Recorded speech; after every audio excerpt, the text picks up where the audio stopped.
show. Welcome to the show. Welcome to the show.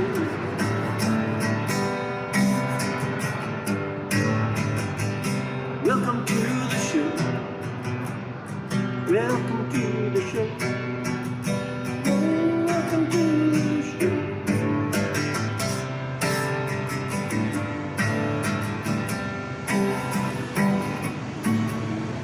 We're looking at disaster. All we know, we're not masters of our own fate. No, we're not masters of our own fate. We lie and wait for fate to spring the trap, and it springs it so slow. I'm the Mr. Marty.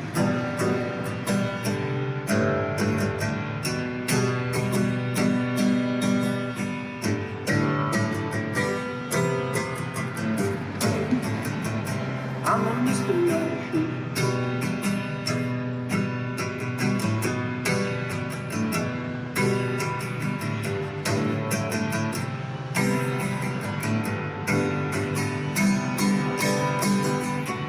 Live action, live action, live action on the Mr. Marty, Mr. Marty.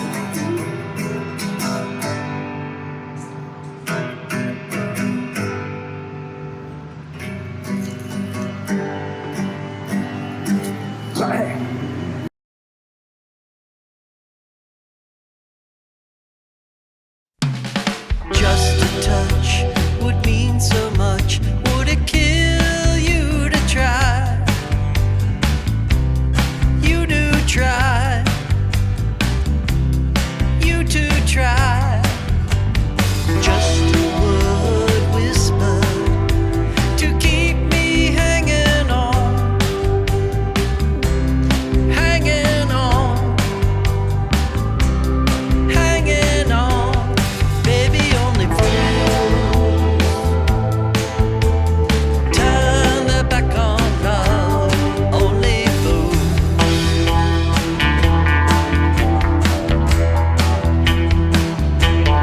Baby, only fools turn their back on love.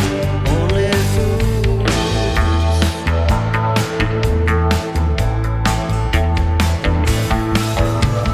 Just a kiss with passion would show me you still care. You still care.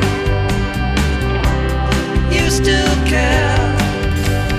Just a look of desire would make me feel alive.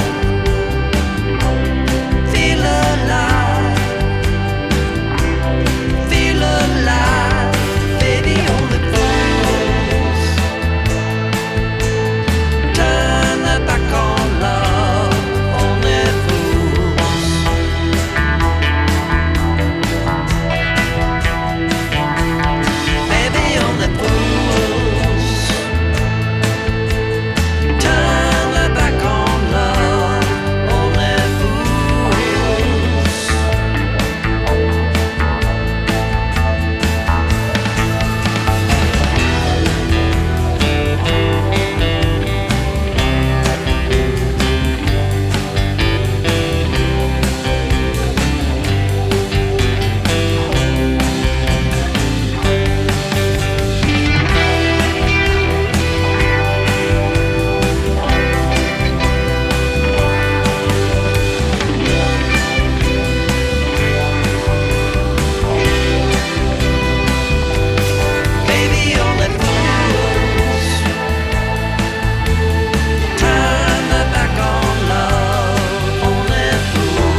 I'm Charlotte Walters, and I'm the owner of Lost Eras, Antiques, and Theater Props. And we buy estates and seek out very rare and unusual items for stage use. We get into a lot of old houses. We also get objects that have been around people for very many years, meant a lot to a lot of people. We buy estate jewelry, and a lot of people feel like there are vibrations or things that come along with the objects. So I'd just like to show you around out of some of the unusual objects that we have, and also maybe some of the things that have kind of had unusual occurrences. I want to show you a couple of the objects that have, maybe had some unusual activity around them. Now, for instance, if you look at this mirror over here, this is an 1880s Gothic mirror that came out of the estate of Karen Thompson. Karen Thompson passed away in the 80s. She had a store on Belmont and Clark, and it was called Toshiro. She ended up having to get very sick. She couldn't work in her store anymore. And the storage locker had been untouched since 1983. And it was up at the Rogers Park Storage Company. And when they moved out, I got the whole storage locker. It was completely intact. When we got that estate, we got all her books. And that night, she appeared to my coworker. Hi, I'm Jocelyn, and one of the experiences I had was with this statue right here, and we had cleared out a person's estate, and her name was Karen Thompson, and I know she had a lot of books and everything, so we saved the library books, so that was what made me think of it to tell it at work the next day. I was like, she spoke to me, Karen Thompson spoke to me in my dream, and she said, thank you for mainly taking the books. And then right when I didn't say that part though to Charlotte, this comes flying off the shelf, like hit me right in the back. Charlotte witnessed it. A long time ago, I think it was in the 1990s, there was one of our workers lived upstairs on the second floor. Anyway, he lived right above this area. He would say to us every single night, a man walked through the wall. And we said, well, what's wrong with you? Why is that? And finally, after so many times that he said it was a ghost. It came right through the wall. I went upstairs and I had a workman check the wall. And there was an old door that had been boarded up. And I said, well, that's really weird. It still looks okay. So then we came down here and checked this wall, and the wall had to be rebuilt, and it was like not solid, and it seems like that ghost was possibly warning us of something so we could take care of it. It was pretty cool. There's a spot over here in the store that I want to show you, talk about something that the psychics have been saying for years. I've had 3 different psychics from Chicago, all well-known people, say that there is a portal here. Now, I don't know about it because I've never seen anything like that, but they really actually come here sometimes to actually kind of like communicate with spirits. A couple of the psychics have told me that they can't even come in the store. Well, I'll tell you one thing. I have never seen anything at this particular location, but I remember when I was little, this is the exact spot that my father saw my grandmother who had passed away. So maybe you should come in, try and figure it out yourself. We're gonna go to a section that had some sightings, okay? This is our storage area in the basement of the building, and this is where we keep all the period wedding dresses. Several people have seen strange things here. I guess, probably because some of them are 100-year-old wedding dresses. They probably have a lot of energy attached to them. These are things that people have saved in their closets because they were so important to people. And one day, this lady came upstairs and she said, "What are those three little kids doing in the basement?" And I said, "What little kids?" She goes, They're playing with some old toys down by the wedding dresses. They were all dressed up in, like older clothes." Well, as it turns out, these children, from what I found out from the neighbors, there had been 3 children that had been drowned on this spot before the building was built. And it turned out that this was a duck pond, and they ended up filling in that duck pond. So apparently these were little kids' ghosts. We don't know, but several people have seen them right here in this area. Now, this is the uniform department. This is all authentic police, fire. People in Rogers Park have talked a lot about this building being possibly haunted, And one of the guys from the Rogers Park Historical Society came over here and he said, "Oh, I want to see the place and I want to see if maybe I can see a ghost. I don't think I will." So I was showing him around this area here, and he was standing right over that way, and I was showing him this over here, and I turned around and I looked at him. His whole face was completely white. And he goes, I said, "What happened? What's the matter?" And he goes, "I just saw a man standing next to me." It's been great talking with you guys about the weird and unusual experiences we've had over the years in this store with all of these, antique things that may have some energy put with them. And I'd like you to come over to see our collection. It's been in the family now. This is a 3rd generation, 50 years, around the Halloween time. So it's we're going to be doing a celebration for our 50-year anniversary, and I'd love you guys to be a part of it. Please come on over and check it out, and who knows, maybe you're going to see some spirits, maybe not. We'll see. I'll be looking for you.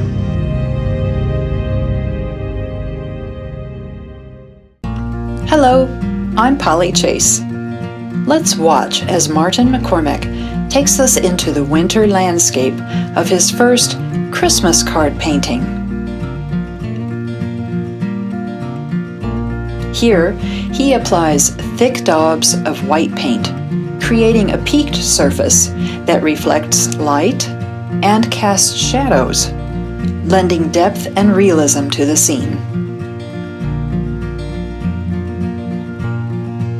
A little fur on the elk. And finally, I present Northern Lights. Marty created this painting as the first image in his annual Christmas card series. This whimsical winter scene is now available as a limited edition set of 15 cards for $24 plus $5 shipping. They are printed on high-quality paper and are suitable for framing. Simply put a card in a 5x7 frame, add a ribbon and bow, and you have a joyful holiday gift for a party host, business colleague, neighbor, and all your art-loving friends. Visit the gallery at martinmccormick.com to view Northern Lights and order your cards. You can email me at martyfineart@gmail.com with any questions or comments. Thanks for watching.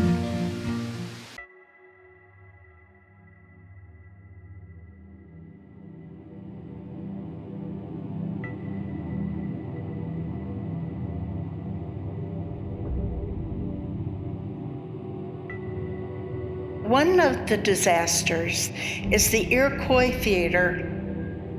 This theater had only been in operation for 5 weeks, and Eddie Foy and a troupe of actors were going to present a musical during the holiday season called Mr. Bluebeard. Many people and many kids and their families came to the Chicago Theater, which was located at West Randolph Street between State and Dearborn.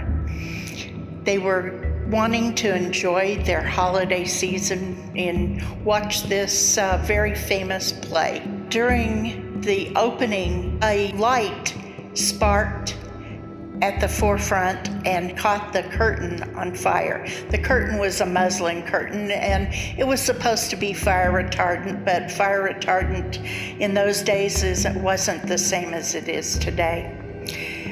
And because there were so many prominent people there and a registry of really people with a lot of money, this fire did come into the newspapers and was looked into.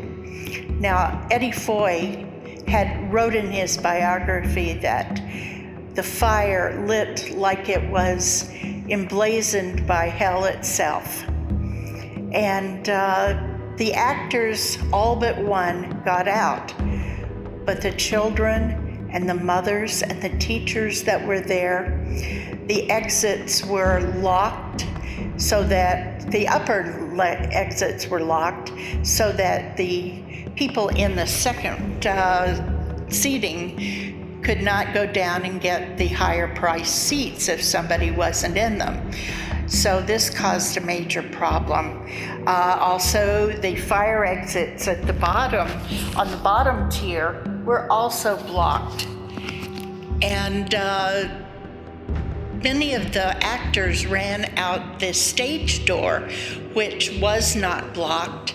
But once they opened that door, it sent wind in, which made the fire even worse. So we had children and we had teachers, we had parents that could not escape. Now, this is a really tragic thing.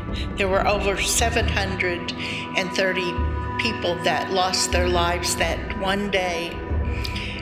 But what we learned from it was more safety features, what we needed to bring up to code. Now, tragedies have a tendency to do that, to make you aware of things that should have been done or things that should have been in place. There never should have been locks on those doors. There should never have been anything blocking the outside doors. And a backstage door should not have been open.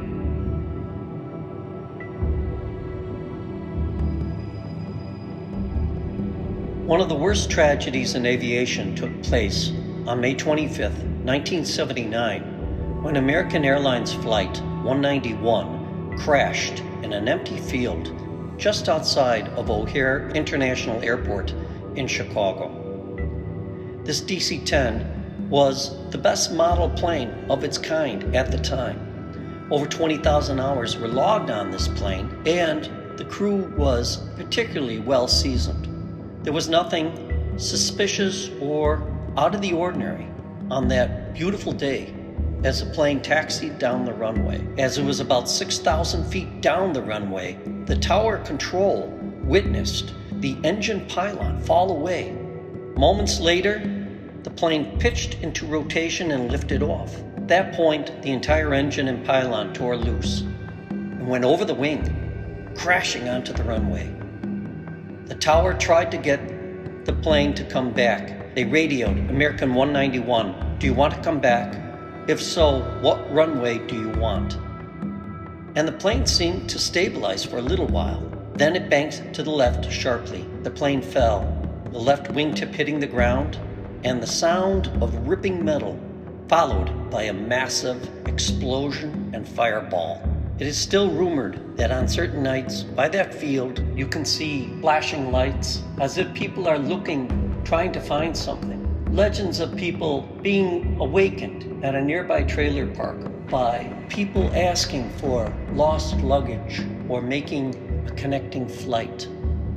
Or one desperate man reeking of fuel oil and asking for a payphone so he can make an emergency call. Witnesses to these scenes report that as soon as contact is made and a response is given, these specters disappear.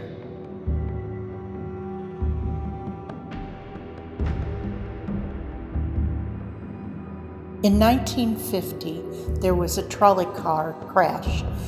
The trolley was the Green Hornet. There had been a flood, and one of the viaducts that the trolley car would go under was flooded, so the trolley had to be rerouted. The engineer was going far too fast, not knowing this track. And the flagman, as he was coming into the station, was trying to flag him down to make him slow down and to no heed. So this trolley jumped the track, and just as it jumped the track, it hit a gasoline truck, which was carrying 2 tanks of gasoline that burst into a fire. The people were scrambling inside, those who hadn't been injured, to try to get out. But there were steel bars on the windows of the trolley, and no matter how the conductor tried to open the doors to the trolley, they wouldn't open. Someone tried to open them from the outside, and they still would not open. Thus, there were 34 people, including the engineer, who had died in this tragic accident.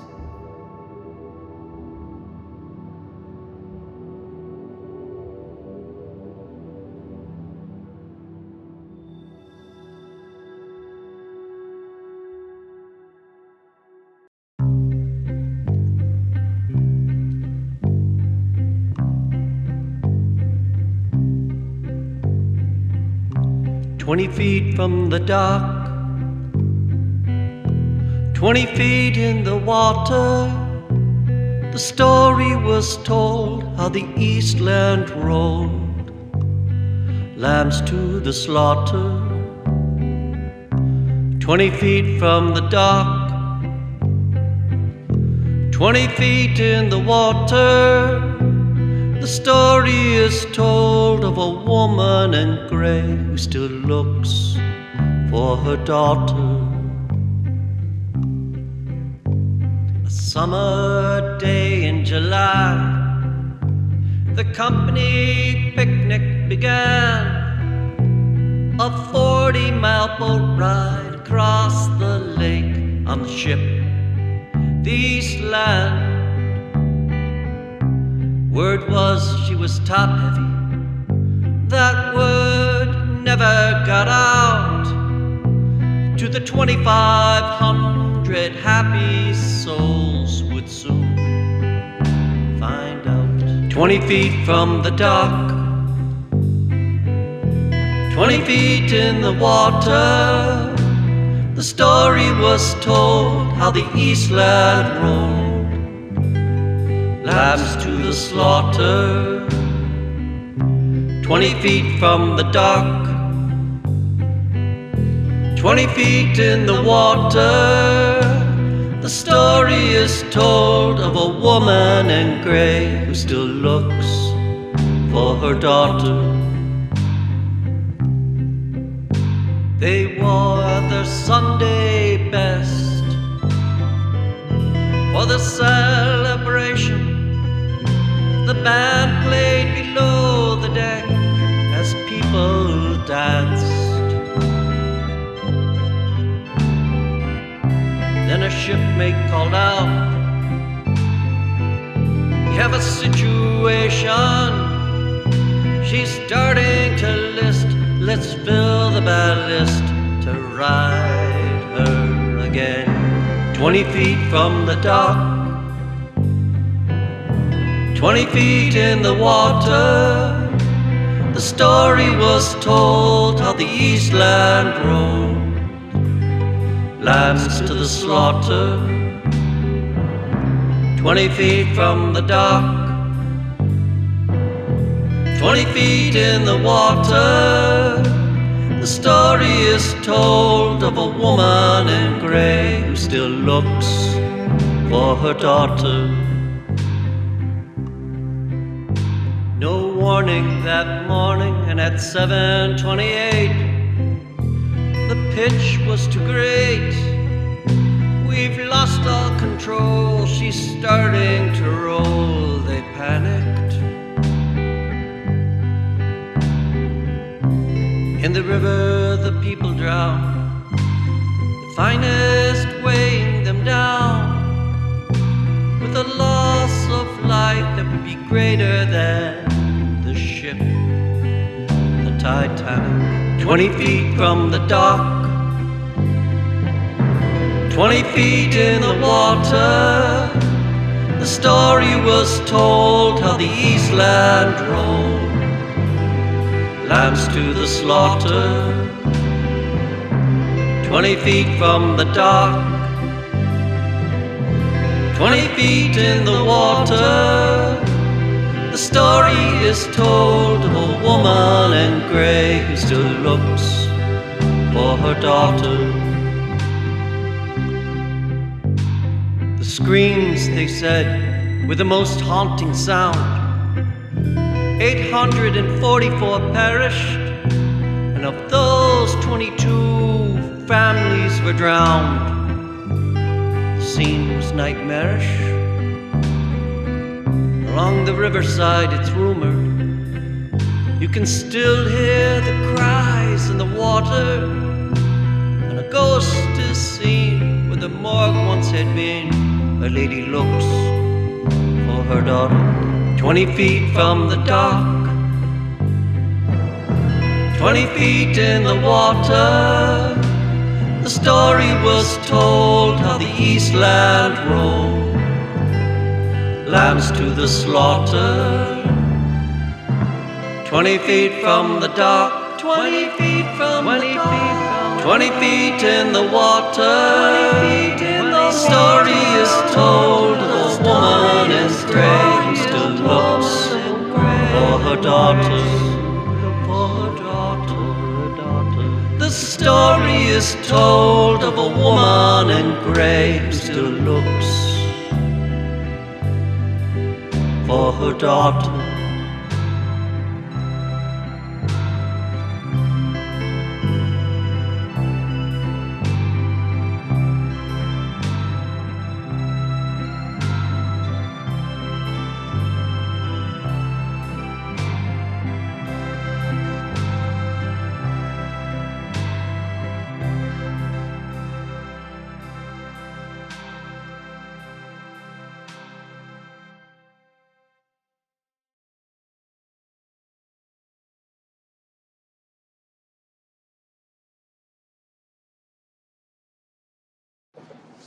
Thanks for watching the show.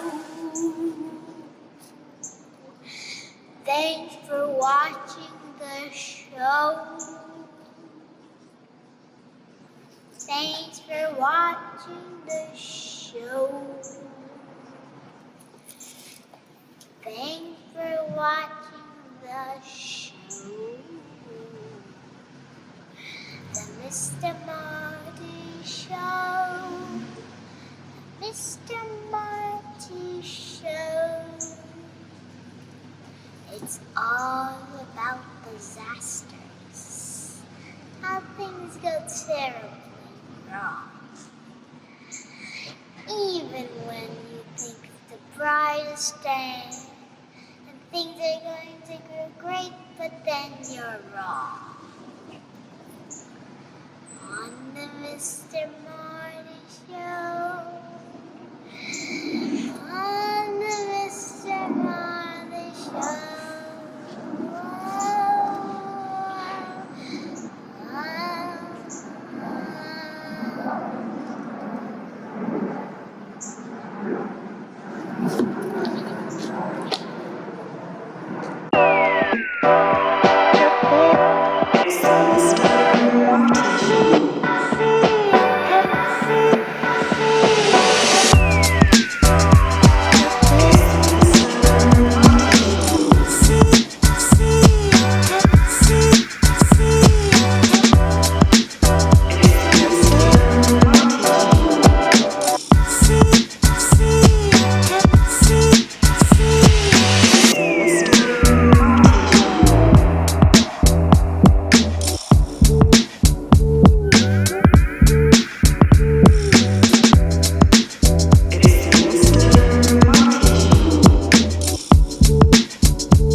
It's Mr. Marty.